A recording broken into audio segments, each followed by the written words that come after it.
Where would you find a flying pig guarding an enchanted castle, surrounded by an ancient forest that's only been here for 2 days? Welcome to the world of Harry Potter.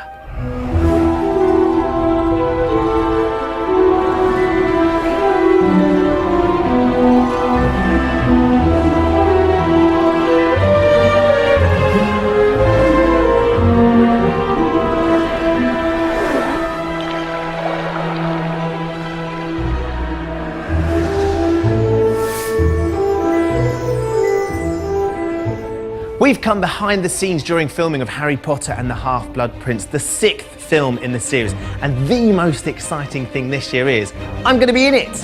In this special programme, we'll be talking to cast and crew about the stories behind the story, meeting some new faces, being put through our paces in some Quidditch training, and in a world TV first, we'll be going where no other show can, onto the set and into the film, as I take on the role of a Harry Potter film extra. But first, let's catch up on what happens in this eagerly awaited chapter of the Harry Potter story. Voldemort is tightening his grip on both the Muggle and Wizarding worlds, and Hogwarts is no longer the safe haven it once was. Harry suspects that dangers may even lie within the castle. Once again, I must ask too much of you, Harry. Together, he and Dumbledore work to find the key to Voldemort's power. Now get out of here at once! Heat is also on elsewhere as teenage hormones rage across the ramparts. Hey, she's only interested in you because she thinks you're the chosen one. But I am the chosen one. Love may be in the air, but tragedy lies ahead. And Hogwarts may never be the same again. Harry's character is obsessed in this film with two things. One is Draco Malfoy, who is convinced has become a Death Eater, and so he follows him. And he's absolutely sure that Draco is up to something really devious in this film. The other thing is a book, which is his potions textbook, which he's got a very, very old copy, and it's got lots of scrawls in it of someone who used the book ages ago. And the book has a bit in it where it says, "This book is property of the Half-Blood Prince," hence the title of the film. Who's the Half-Blood Prince? Who? That's what it says right here. This book is property of the Half-Blood Prince. And so part of it's about Harry's obsession with this book and the fact that he kind of won't be parted from it. He's kind of addicted to it. Let's have a look, shall we? No. I think this one's a lot lighter than the last one because I think the 5th one was quite a scary sort of atmosphere. And you still get this with this one because there's a lot of sort of scary things going on in the Muggle world now. You definitely sort of sense the Voldemort sort of presence. And there's quite a lot of romantic sort of storylines in this one, so it should be quite fun. Hermione's a mess in this one. She's not the best in potions anymore because Harry's got this special book. And Ron's off snogging Lavender somewhere, and that's kind of rubbish. She's getting all these feelings and she doesn't really know how to deal with them. She's definitely struggles. Yeah, she's out of her depth in this one, which is really nice because you see a kind of much more vulnerable Hermione, I think. And the film sees Harry's old adversary Draco Malfoy rising to a dark challenge. He's always envied Harry for being the all-seeing, all-dancing chosen one, so this is his chance to be the equivalent on the dark side, so he revels in it. There are over 80 different sets on Harry Potter and the Half-Blood Prince, some that we know and love, some that are new, some that are inside, some that are outside, and some that are supposed to be outside but have been built inside, like this one, Diagon Alley. Diagon Alley was originally seen in the first film, The Philosopher's Stone, but in these darker times in the Wizarding world, most of the shops are now boarded up. This is the street in which I'll be working as an extra, so while they get it finished, I'm off for a fitting with costume designer Shani Taneem. So Shani, I've come in for my costume fitting. I understand you know which character I'm going to be. Yes, you're going to be an extra in Diagon Alley, one of the dad. One of the parents? One of the parents, and one of the dad going to buy books. That's right. To buy books or to buy things with their kids. We still have some children. So let me explain you.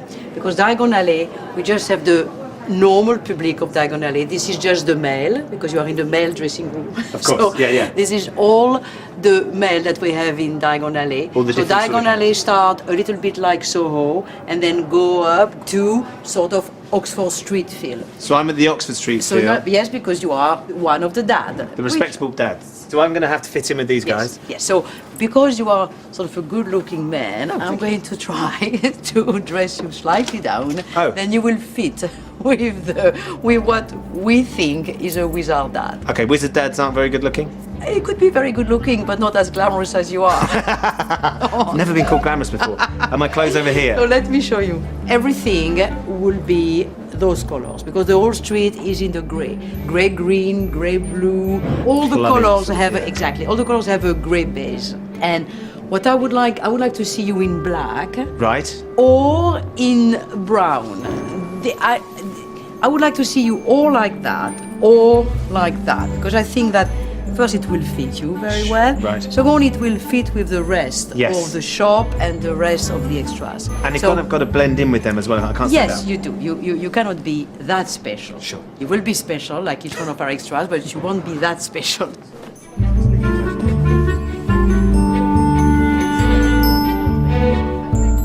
Let me look at you, Ben.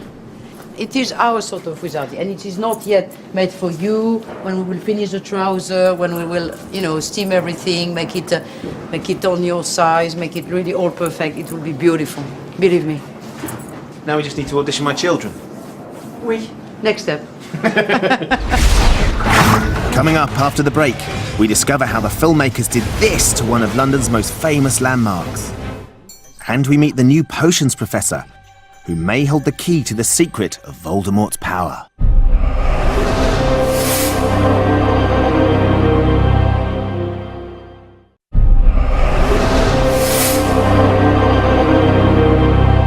In every Harry Potter film, there's a new professor, and the filmmakers have hoovered up some of Britain's finest acting talent in casting them. Now, I've come down today to meet Professor Slughorn, who's Hogwarts' new potions master, and I've been told to hang around here. Oh, sorry. I didn't see you there. Professor Slughorn is someone who years ago was the potions master at Hogwarts and is the person that Dumbledore recruits this year to come back, not only to teach potions, but also because Dumbledore thinks that Slughorn has information on Voldemort that he is too ashamed to admit to knowing.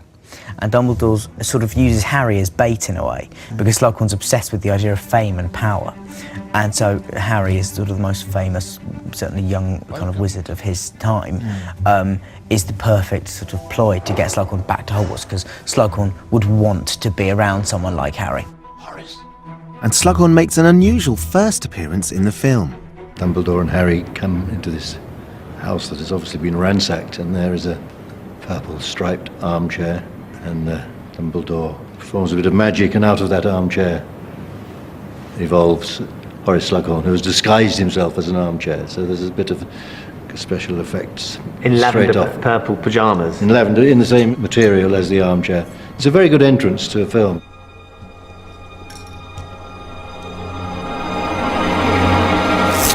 Merlin's beard! No need to disfigure me, Albus. So how do you get a chair to turn into an actor? Working with an actor like Jim Broadbent, it just seemed the logical thing to let him drive the performance rather than come up with a slightly cartoony sort of caricature in terms of a chair. Here's a mega $1 million Hollywood movie, and we basically put him on a plank of wood and sit him on this plank of wood. It's a little bit more elaborate than a plank of wood. But it's kind of a plank of wood. It's a shiny plank of wood. It's a shiny plank of wood with two guys operating it. And it sort of springs him up. I just said to Jim, you know what? Imagine you're a chair and then you're turning out of a chair and you have to shake all this fabric off. And he did this rather eccentric, crazy, quite funny acting transformation from a chair to a human, all in a performance. And of course that was great, because from there, using our designs of what we wanted the chair to look like, we then started animating on top, rotoscoping his performance, then looking at how the actual chair itself would shrink and come back into his true proportions. And just working off him seemed to suggest that actually using cloth as an interesting technique would be quite a good way of resolving the chair and turning the fabric of the chair itself into the pyjamas that he was wearing. Creating a visual effect is a process which involves filtering ideas from many different departments into one end result. Sometimes you start off with some particular view in mind, but by the time you get to the end, it's gone through many iterations and turns out to be something quite different, because you've either discovered something new en route, or you've discovered something that you thought would work, it doesn't work, and it's not very comfortable, it's not very funny, or it looks like a visual effect. And so it is a very subjective journey that we take. Horace's weakness is that he has a sort of softness for stars. You recognise Barnabas Cuff, of course, editor of the Daily Prophet. He will do anything to get some star names under his wing. He likes collecting them, doesn't he? Yeah, he likes collecting them. So it doesn't take much tempting to come back in a way. All right, I'll do it. But I want Professor Merrythorpe's old office, not the water closet I had before. And I expect a raise. These are mad times we live in, mad! They are indeed. And it's not just mad times in the wizarding world. There's panic on the streets of London as Voldemort's soldiers, the Death Eaters, attack the Millennium Bridge. Even the makers of Harry Potter don't have the budget to destroy the bridge for real, so they sent a team down there to film images that would later be incorporated into this extraordinary sequence.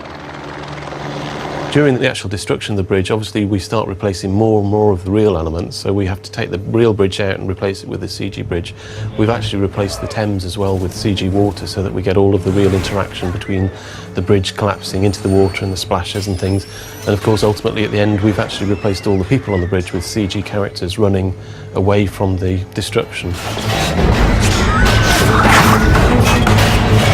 There are just under 1,500 special effects in the film, and constant developments in the processes used have enabled the filmmakers to pursue ever more ambitious results. I think Quidditch, for example, is in this film better realised than I think we've ever had it.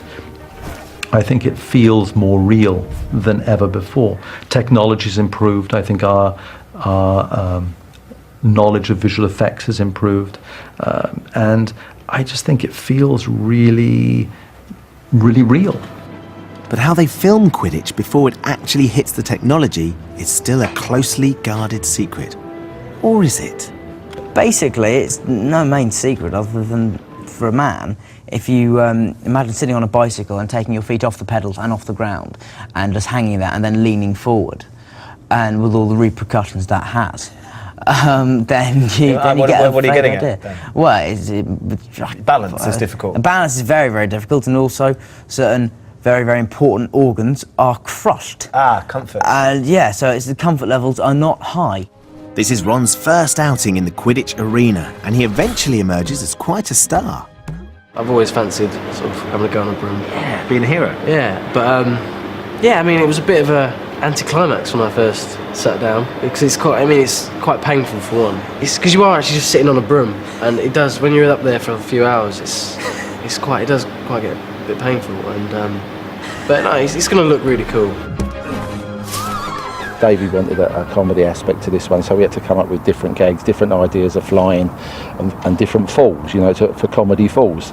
And you know, Quidditch, when they're flying up there, and obviously on these rigs at the Quidditch arena, we've come up with a Russian swing that we've been using and launching them off that. So what on earth is a Russian swing? Is just a great big swing, which you swing backwards and forwards, and on the number 3, the guys just launch. I mean, we can get them up there on that, you know, but we had a big one made for Quidditch for inside, and we had a smaller one made for out here just to launch them off and just let them skid across. So the you mud. swing them backwards and forwards, 1, 2, 3, off you go. You let them go. Yeah.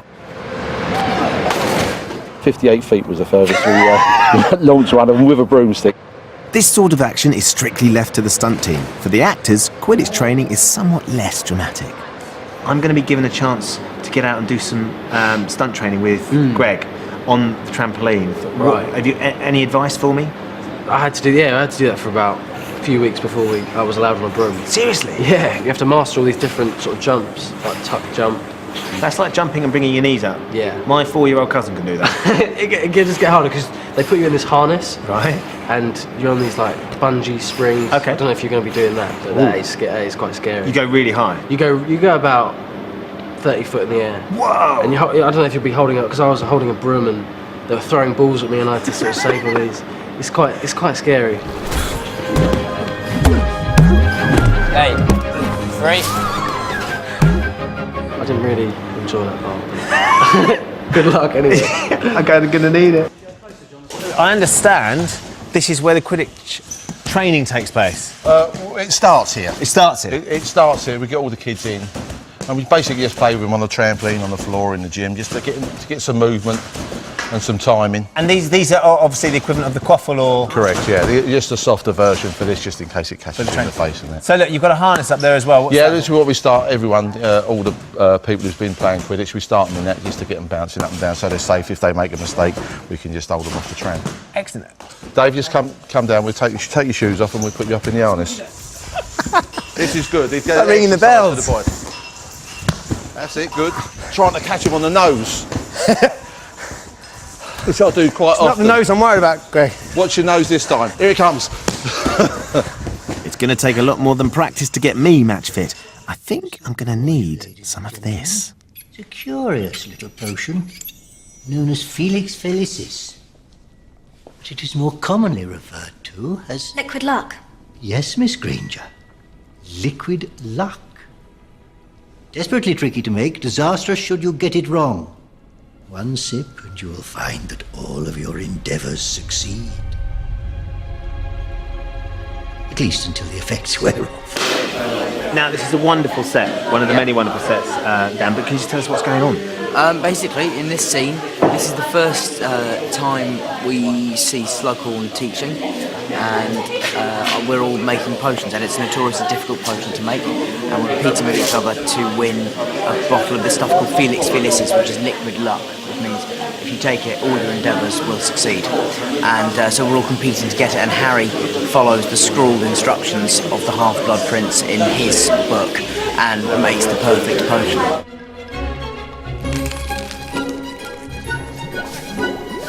How did you do that? Crush it, don't cut it. No, the instructions specifically say to cut. No, really.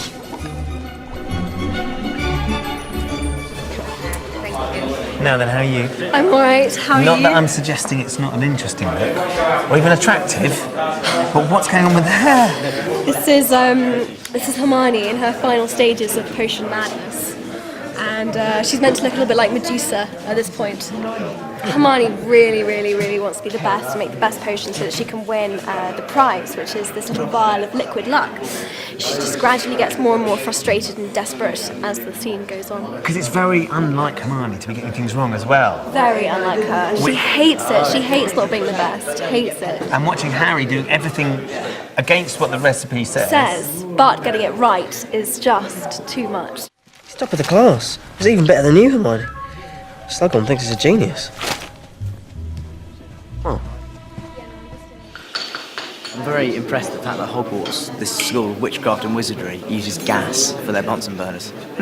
Interesting. Can't be gas. Very strange thing that they've done. You can imagine Dumbledore on the phone to the gas board. Yes. What time will he be round? You know, just check the meter. Dark times lie ahead, and later we'll be finding out why when we meet Draco and Greyback, both working some bad magic. Plus, we'll be catching up on all the gossip and finding out who's snogging who. Excuse me, I have to go and vomit. But after the break, I'll be stepping into the film as an extra. I can't wait. See you in a bit.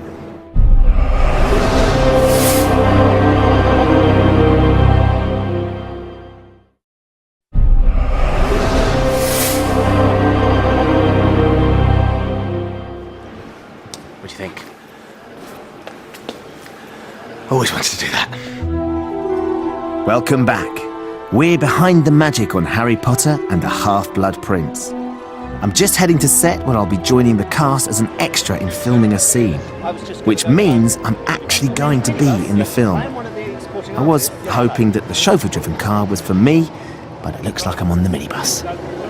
So now we're going to set. Okay. What I normally tell the extras is mobile phones off on set. Right. No cameras, anything like that. Obviously, the etiquette of the set is keep quiet, listen to the director or to the third on set who will give you your direction, and enjoy. And I promise I'll behave. Good. I don't want to hear bad things. No. In the scene, I'm playing a wizarding dad, so now seems a good time to meet my new kids. Wow, so here you are, and you're going to be in the new Harry Potter film. How does that feel? It feels amazing. Pretty exciting. It feels awesome I because love acting. our friends are going to watch and saying, hold on, that's Marcus and Giles. Olivia. And I really like acting, so this is really big for me. This could be like your big break. Yeah, a big break, big payoff. Big payoff? Wow, are you thinking about the money already? Yes. He does sound like my son. Now look, obviously it's quite exciting being down here. Who have you met so far, Jake? Just Daniel and Rupert. Daniel and Rupert, what was it like meeting them? It was quite fun. It's good. Dan's very funny. He's a great guy. He's a cool guy. He's a cool guy. What about you, Olivia? Met Dan and Rupert. And were they cool? Yeah, they were cool. Did you have good fun with them? Yeah, I had fun with Dan. You had fun with Dan? Dan's always a laugh. Like the fact Maybe I better not say it, actually. No, you can, go on. She tried to pinch Dan's phone. You tried to pinch Daniel Radcliffe's mobile phone? No. Did she get it? No. Ah, do you imagine whose phone numbers are in there? A lot. I think he's got Britney Spears' number, you know. Yeah, cool. I do. Yeah, you see, you're interested now, aren't you? Yes. There are over 650 children working as extras on the film. They come not only from stage schools, but local schools and theatre groups too. The scale of this aspect of production alone is phenomenal, as not only do they need feeding and clothing, they all have to have school lessons between filming, even if they are only here for just one day. But that doesn't apply to me, so I'm heading straight off to the set now that the construction workers have moved on and the paint is freshly dried. So this is it. This is Weasley's Wizard Wheezes. This is the place where my big break's going to happen. We're going to do my scene in here. And it's just incredible. The detail, as ever, is extraordinary. All the toys. And the thing that you can't get is it actually smells like a toy shop or a sweet shop. But the thing I love more than any of it, more than the anti-gravity hats, more than the dancing chickens, more than all the sweets, is this. 10-second pimple vanisher. I'm going to have me some of this. Brilliant. Weasley's Wizard Wheezes is the shop opened by Ron's twin brothers after they left Hogwarts. It's an emporium stuffed with over 40,000 packages and boxes, which took 15 people nearly a year to design and over 50 people to create. Now look, how extraordinary is your joke shop? It's awesome. Yeah, it's kind of freaky having like a 20-foot version of you on the set. Especially on moves, yeah. It's great. I mean, I think it is one of the best sets throughout the whole series, let alone just on this film. Obviously, you've been in there and you've had a look round. Have you got a favourite thing? Have you got a favourite part of it? I think it's a mix-up between either there's a girl, like a model of a girl being sick. Yeah, which just keeps the puking pastels. Yeah, the puking pastels. And there's also the pimple concrete, I think. Yeah, 10-second pimple vanisher. Yeah, it looks amazing. I've nicked some of that. Because I think that would be worth a good fortune seller, on the open market. Talking of which, I wonder how much I could get for these. But enough of this wheeler dealing. I'm wondering whether Dan's got any tips for my big screen debut. I think you should have just sort of played him as someone who's not necessarily a wizard and just totally confused by everything around him. That could have been good as well. I could be confused. Yeah, you could show me your confused face. That's very good. Yeah. I can do surprised. That's very similar. I can do confused and surprised. Yeah. There's so much going on with the hands out of shot. I don't know if you can actually see, but look, See, Ben doesn't do I expression. haven't even noticed my bling yet, as well. Oh no, that's wizard bling, where it's made out of pewter rather than gold. Yeah. Yeah, it's good. It was once a tankard. Now, I'm not here for all of them, but there are 5 days scheduled to film this scene, which will only run in the film for 1 minute and 22 seconds. Hey guys, sorry to interrupt, Ben needs you on set. Great, thanks. Thank you. This is it. A big moment. I'm going to go on to set now. I'm not sure you're going to get through the scaffold, so I'll see you on the other side. Although I spend my working life in front of the camera, this is one of the most nerve-wracking things I've ever done. I'm only a small part of the background action, but I just don't want to make a mistake. Ready, and background action! In this scene, whilst Harry, Ron and Hermione are visiting Weasley's Wizard Wheezes, we see Lavender, Ron's love interest, for the first time.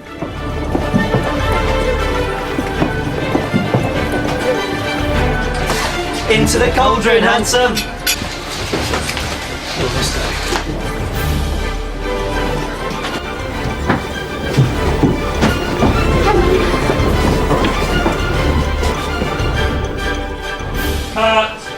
And that's me done. I wonder what director David Yates thought of my performance. Now look. Very good, listen. I've seen some first days And that was one of the best I've seen, really. Very, very good. You're a real pro. Do you think so? Yeah, very natural, but vivid.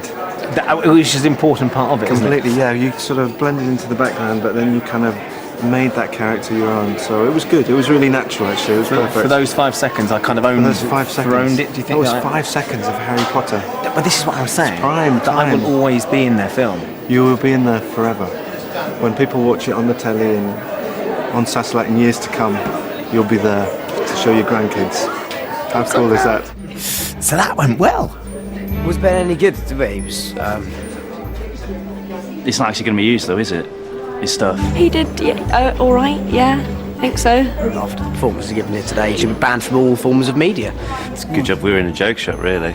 It's lovely to meet him. It was all right, yeah. I mean, nothing special, really. Just don't think he's really cut out for the whole extra thing. Definitely stick to presenting, yeah. Thanks a lot, guys. I'm sure they're joking. You can make up your own mind after the break when we'll see the finished result. Plus, we'll be getting back to more serious matters as we discover how the dark forces are threatening life as we know it in the wizarding world.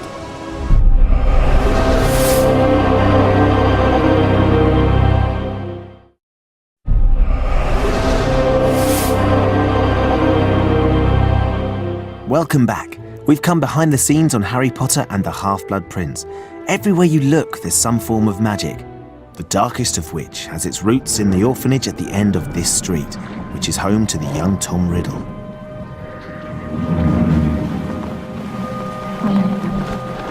I must admit to some confusion upon receiving your letter, Mr. Dumbledore. In all the years Tom's been here, he's never once had a family visitor. There have been incidents with the other children, nasty things. Tom, you have a visitor. Tom Riddle grows up to become the most evil wizard of all time, Lord Voldemort. Yet his first encounter with Dumbledore only hinted at the darkness that lay within. There's this little boy in a sort of nursing home or a boys' home, and I go and talk to him. He seems to be odd, and he's played by Ralph Fiennes' nephew. So the actual Voldemort? So the actual Voldemort, the young man who played by his nephew. I think it's brilliant. When you're casting for kids, you turn every stone, you look in every direction. And Hero had done a little bit of acting before, and I was aware of him, so I thought he was an interesting kid and got him in to have a go. You're the doctor, aren't you? No. I'm a professor.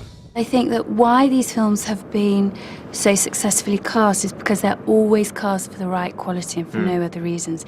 Hero is a great kid and a really good actor, and he was the right kid to play the part. The fact that his uncle is Ralph Fiennes is neither here nor there. He got the part for him, Hero, completely on his own merit. She wants me looked at. They think I'm different. Well, perhaps they're right. I'm not mad. Hogwarts is not a place for mad people. Hogwarts is a school. School of magic. It was the day job of Dave Legino that made him an intriguing choice when casting Greyback, one of Voldemort's henchmen. It was really interesting with Dave because when I met him, I did think you're just a lovely, gentle bloke. But then when I talked to him about his life and his other career, I suddenly thought, maybe you're not quite as gentle as I think you are. Just explain what you do day to day, what your everyday job is. Well, I'm a cage fighter, professional cage fighter for the past 2 years.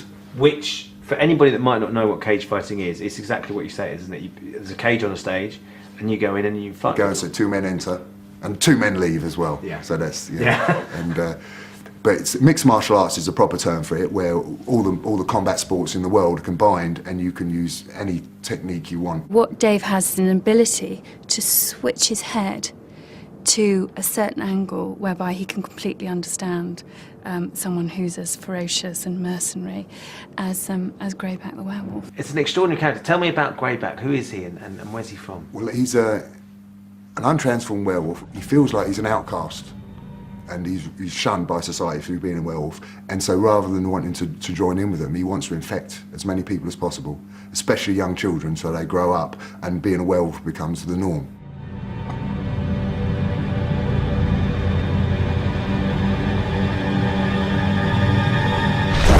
I'm told he's a world champion kickboxer. That's right, cage fighter, yes. So I sort of... In real life? I've met him, he seems quite an amiable man, but I didn't go too near him. So we looked close. He looks terrifying. He looks like a shark, that sort of dead-eyed. Piercing. And so I stayed well away from him. He's a big, tough guy. I could have him, you struggle. Yeah. But I've almost no idea what the guy actually looks like. Seriously? I've only seen him once. It doesn't matter how close you get to Dave, you can't tell what's real and what's not. Even though I've met him in the flesh and he's a lovely guy and a very handsome chap and all the rest of it, I cannot look him in the eye when he's fully robed up. Really? No, it's terrifying. But off screen, these two have actually found something in common. Well, I've become friends with Tom. I tell people I've got this, little blonde in my trailer, but it's actually Tom Felton. And we sit there, we both play guitar on a night shoot. So there's him dressed as Draco, you dressed as Greyback, and I've got my strumming a little bit of harmonica harness around my neck, singing some Lynyrd Skynyrd. Yeah, it's good. That's an interesting image. Yeah. Not quite the Death Eater to be and the angry sort of mercenary. No, it's a bit of a surprise because he's such a nice guy. Because I saw him in the other films, I thought, oh, what a little rat. Yeah. Horrible snide. But he's really, really pleasant, and he's changed his hairstyle as well. He has. That's acting for you, isn't it? It's amazing what they can do. The film sees Tom take on a significantly increased role as Draco Malfoy is given a disturbing task to perform. For Malfoy, this film, he's the flip side of Harry in a way, because he's become the chosen one. Voldemort's chosen him. So the force of evil versus the force of good is mirrored in Harry and Malfoy being the chosen one. He doesn't have half the heart of Harry, and admittedly it's quite a different scenario he's found himself in, but it's a tricky one, and sometimes he's all for it, and other times he's petrified at the thought of it, so he's back and forth quite a lot. Draco's mother and aunt, Bellatrix Lestrange, are so concerned for his well-being, they enlist the help of Professor Snape, played by Alan Rickman, to keep a watchful eye on him. Professor Slughorn, sir. I just discovered this boy lurking in an upstairs corridor. He claims to have been invited to your party. Okay, I was gate crashing. Happy? I'll escort him out. Is he quite daunting to work with? It's endlessly daunting. I mean, we've been shooting today with Alan, Helena, and Michael all on the set at the same time. So how do you deal with daunting? Isn't the word, Ben, to say the least. I revel in it. I thoroughly enjoy it. It's the equivalent to watching. If you're a football fan, it's like going to watch your team live in the flesh. It's not only do you get to learn endless things. It's just a joy to watch them. Whilst Draco's busy unsettling the peace, he's missing out on all the fun. But Ron is more than making up for it. He gets a lot of action in this film, doesn't he? Yeah, he does actually, yeah. He gets Lavender, with Jessie. She's really nice. Tell us a little bit about Lavender. Oh, Jessie Cave just brings her to life in the most deliciously unpleasant way. She's one of those girls who is like a leech. Of course I'll wear it. She has a crush on Ron, and she gets him in her mitts, and she won't let him go, and she's really fun, annoying and fun. Becoming the girl who gets to kiss Ron was quite an experience for actress Jessie Cave, who plays Lavender. It was so amazing because I honestly came away from it being, if I don't get the part, I don't care because I've had a screen test. That was exciting enough. It was, because it was almost, you've had 5 minutes of being, as if you had got the part, because you were fully in costume and you were on a real set, but also we had to improvise, which was... With Rupert? Yeah, straight away. So we didn't even do any script bit before, and you just went straight into an improvisation. And what did you have to do? I just had to be, Lavender. And Ron was sitting on a sofa reading, and I had to just go bound up to him, and that was it. And so basically, within 2 minutes of getting there, I was told, right, just improvise. And so I had to come out of the room and go into the Hogwarts common room, and I was just like, what am I doing? I don't know what I'm doing yet. I said, Rupert, do you mind doing some improvisations with 7 different girls, all in about 3 hours? And they all have to sit on a settee with you, and they all have to be your girlfriend, and they have to it might get quite physical, Rup, and some of them are very pretty, and would you mind? And he sort of thought about it for about a second. So you would be sat in the room, and this girl who'd never met you would have to come in and improvise as if she was Lavender. And yeah, that's right. Yeah, it was quite. No, it must have been quite nerve-wracking. But did any of them try and kiss you? No, they didn't. No, they're not. No, it was just. I think they were quite nervous, but no, it was quite. It sort of brought me back, sort of reminded me of when I was sort of auditioning. It is quite a scary experience. You know, when someone who hasn't done much acting before comes into a room and it's Rupert. Rupert's quite famous, obviously, and a lot of young actors get a bit starstruck, but he was brilliant with them, and there was just a natural chemistry between Rupert and Jessie.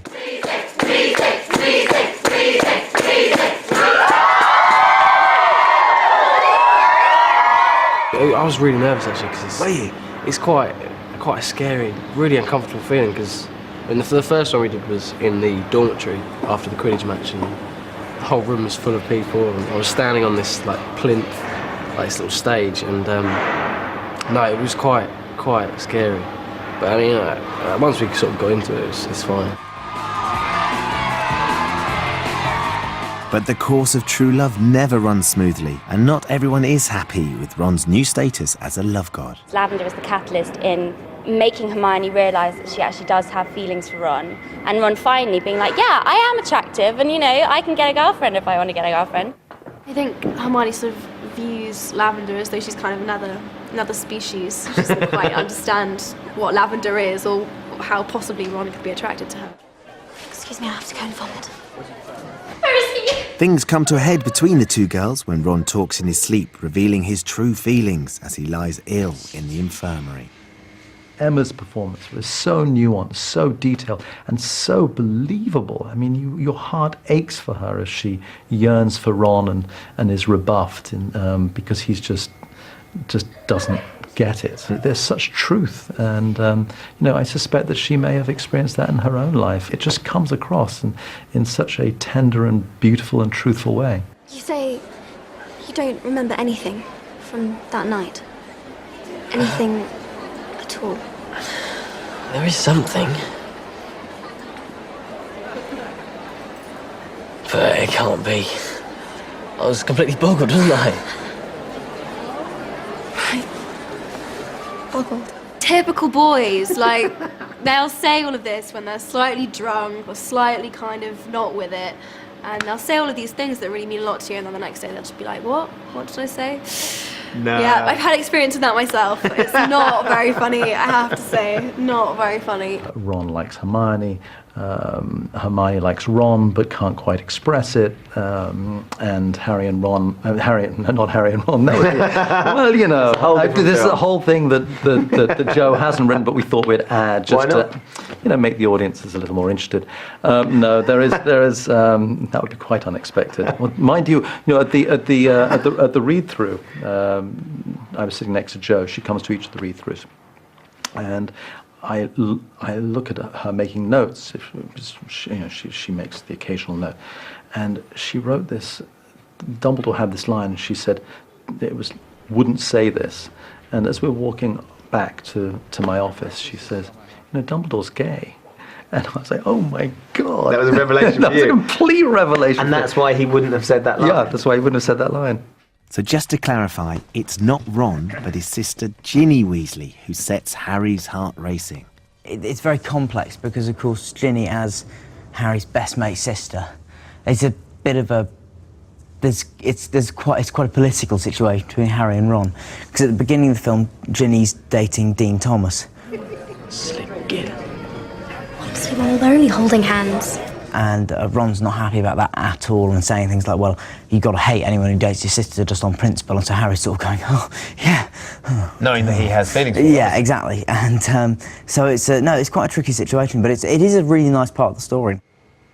When you read The Half-Blood Prince, did you read it and think, oh my goodness, my character ends up snogging endlessly with Harry Potter? What's that going to be like to have to film? Yeah, I mean, when I read it, people kind of always go, oh, did you expect that to happen? Did you always think that? And I was completely shocked when I read it, because people had already kind of read on before. Some of my friends were really quick at reading it, and they were like, oh, have you read this page? And I'm like, no, I haven't read that. Harry and Ginny are getting closer, and Ron, the thought of his best friend and his sister is just not pleasant, shall we say. Ginny and Harry are sitting on the couch, sort of having this quite sort of romantic sort of scene. I just come in and sit between them with a bowl of pies. And we must have done it 20 times because we couldn't stop laughing. Again, because Ron sort of sat down and said, pie? Neither of them could say the word. It was just they just laughing before they'd even said it. So you were the one that was corpsing? And Rupert, me and Rupert, yeah. Bonnie a bit, but not so much as me and Rupert. She's We're professional. Come on, let's me and face it, Rupert between are the three pretty of you. terrible Yeah. at corpsing, still. I mean, I've got a lot better. Rupert's awful, still. It does get quite annoying because I've ruined so many takes. Yeah, it's just there's no reason for it as well. It's just really annoying. Do you end up apologising? Oh yeah, I feel really bad because sort of the day just goes on and on and on. Pie? Not for me, no. You had to do those scenes where you do the kiss. What was that like? Yeah, it was weird. It was actually the first scene that I filmed on the whole film, yeah. And So start with the hardest and then work down. Yeah. No, it was weird. I kind of I'd never done anything kind of on film like that. Were you able to lead her through it? The old hand that you are? No, I didn't really. It's weird because I did something possibly slightly stupid because I sort of assumed that because I was all right, she's going to be fine. So I didn't really think she'd be nervous. Apparently, she was very nervous, and rightly so. I think at first, the first few takes of the rehearsals can be really weird and it is quite awkward. But then after that, it just seems weirdly kind of just normal. You got into it? Yeah. Did you enjoy it? Is he a good kisser? That's what they want to know. I know, that's all they ask. Harry needs to make the most of the good times as the darkness is closing in. But this time, I cannot hope to destroy it alone. Once again, I must ask too much of you, Harry. Harry and Dumbledore's relationship changes in this film from being sort of teacher and student to a general and a foot soldier. And Harry's totally willing to do anything he can to help Dumbledore, because I think the main difference this year is that whereas before Harry's always talked about, you know, wanting to fight Voldemort, I'll kill him, I'll kill him, and all that. Well, you won't. But this year round, he's actually doing something towards, and he's actually taking action under Dumbledore's instructions. Take my arm. What is it that Dumbledore and Harry are trying to achieve in this film? Why are they? They're trying to achieve sort of goodness, aren't they? Trying to get rid of Voldemort, that evil pig. Hogwarts is under threat. It's no longer the safe haven it once was. Harry does in the end find out this mysterious secret that Slughorn has been holding, and goes to tell Dumbledore, who now realizes the extent of Voldemort's evil, and he and Harry go off in search of this very vital element that could help Harry in the end overcome Voldemort. One of the climactic scenes in the film finds Harry and Dumbledore in a vast cave, so huge that it was impossible to build a whole set large enough or find a real location. It proved to be one of the biggest challenges ever faced by the visual effects team. The scale that he wanted to achieve was enormous, and so what we requested was a practical island to be built that the actors could work on, and the rest of it was green screen. So everything was recreated from the cave itself to the water surrounding, you know, the island and the lake they have to travel across in the boat. How complicated was that? Because that's because we're on a high island that's supposed to be made of ice, and it's all made of, you know, special effects stuff. Very dangerous, you skid on it. And they first of all suggested that I wear a harness. Being a proper theatre actor, I wouldn't dream of such a thing. So I spent a week up on this slippery mountain made of glass, me and Daniel. Yes. Being very butch, and we did very well, I think. Normally green screen is not a problem in the slightest, but when you're having to imagine such a vast space for such a pivotal moment in the film, you do kind of start to doubt yourself and think, oh, I wonder if I'll be able to actually create this in my head. It's amazing. So even at this stage in your career, you still find that fascinating when you eventually see it? Oh yes, yeah, absolutely. What about the process of doing it though? Do you enjoy... Well, that can be a pain. Yeah. The whole environment we've created on this particular scene is like nothing I think you've seen before.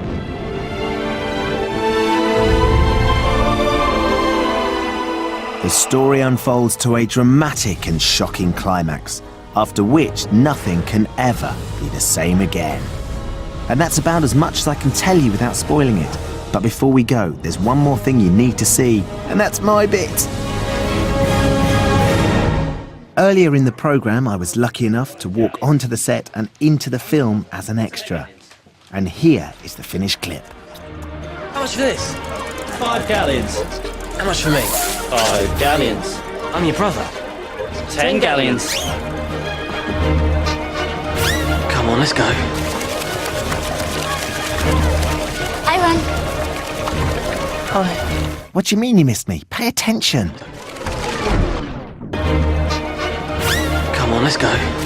There, that's me. What, you missed it again? Come on, let's go. Stop! Just there. Hi, Ron. That was so great. I can't believe it. I've been on film sets, so many film sets, so many times. I've been, for the last 3 films I've been here, to actually have a part. And one of the little kids that I had, Olivia, got really nervous. She was saying, Ben, I've got butterflies. And it started making me nervous. Even though it was 1 second of one frame, of one film, we were there. I was in it. And I'll be able to show my kids that and my grandkids that. I'll be able to look at that in 80 years' time and just see, that was me. What do you mean you missed it? And we can go back and watch it again and again. And that's just so exciting. As a fan, and as a film lover, that was a really, really, really special moment.